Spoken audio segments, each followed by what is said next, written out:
Bomb ভোলে। সাধু বাবা বসেন।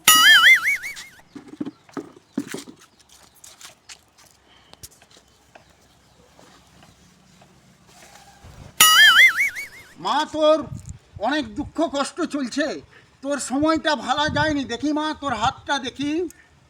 মা তুই পুত্র সন্তানের জন্য প্রত্যেক দিন শুবার সময় তুই কান্নাকাটি করু। ওষুধ পাওয়া যাবে? रुको जरा। ওষুধ পাওয়া যাবে, 1200 টাকা লাগবে মা। দেখবে একটু কম হবে নি? কম হবে নি মা, ওষুধ দেখো। এটা হচ্ছে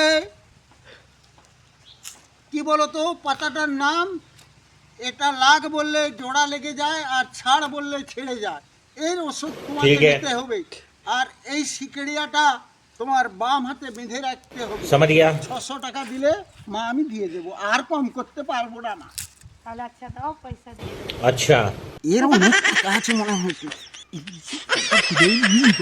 সাধু বাবা 400 টাকা ঘুরা, তোমার 600 টাকা ওষুধের দাম না? মা আরো একটা ওষুধ আছে, তোমাকে তো বলতে ভুলে গেছি। তুমি সেই ওষুধটা নিলে 5000 টাকা লাগবে, কিন্তু তোমার পুত্র সন্তান সত্যিই হবে। बोला धक्का मुक्की नहीं करने का। এবার আমি সাধু